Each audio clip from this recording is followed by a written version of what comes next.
as you know. Meantime, across town, the fireworks on Capitol Hill, heated words over immigration, the Dreamers, and the president's profane comments. In fact, the head of Homeland Security, testifying under oath, grilled about why she could not specifically remember the president's words from the Oval Office and how she answered when asked. Norway is a predominantly white country, isn't it? ABC's Mary Bruce on the Hill tonight. In the Oval Office today, President Trump tried to extinguish the racial firestorm he ignited, saying he welcomes all immigrants. I want them to come in from everywhere, everywhere. But on Capitol Hill, his DHS Secretary Kristjen Nielsen faced a barrage of questions. She was in the room when sources say the president used a vulgar slur to describe African countries. You're under oath.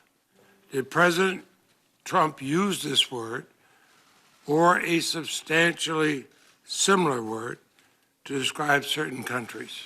I did not hear that word used, no, sir. That's not a question. Did he use anything similar to that describing certain countries?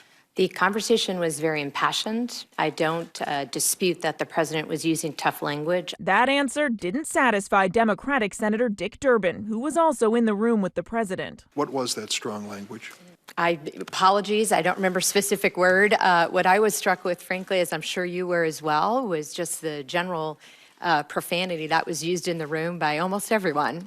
But it's not just the specific word sparking outrage. According to Senator Durbin, President Trump also asked why the U.S. couldn't take in more immigrants from Europe, Norway in particular. What he was specifically referring to is the prime minister telling him that the people of Norway work very hard. Norway is a predominantly white country, isn't it? I actually do not know that, sir, but I imagine that is the case. Okay. Senator Cory Booker seething with anger and frustration.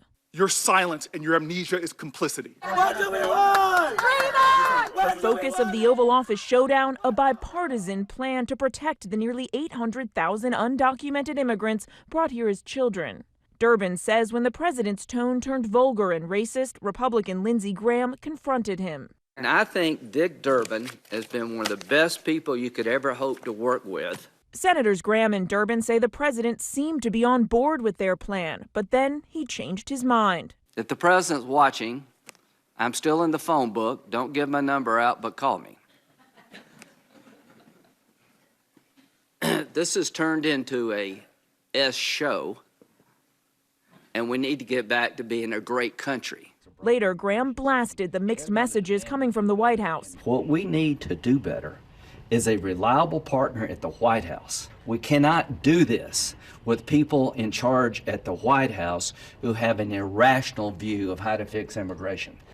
Mary Bruce with us live on the Hill tonight. Mary, the Homeland Security Secretary, was pressed on whether she had ever met with Dreamers. Had she ever met a Dreamer herself? And what are the chances at this point of a government shutdown? David, the secretary says she has not yet met with any DACA recipients. Now, as for a shutdown, Republicans are pushing for a short-term extension, while Democrats want to tie any action on Dreamers to a must-pass spending bill. Both sides are optimistic that they can come to an agreement, but bottom line, David, a shutdown here is a real possibility.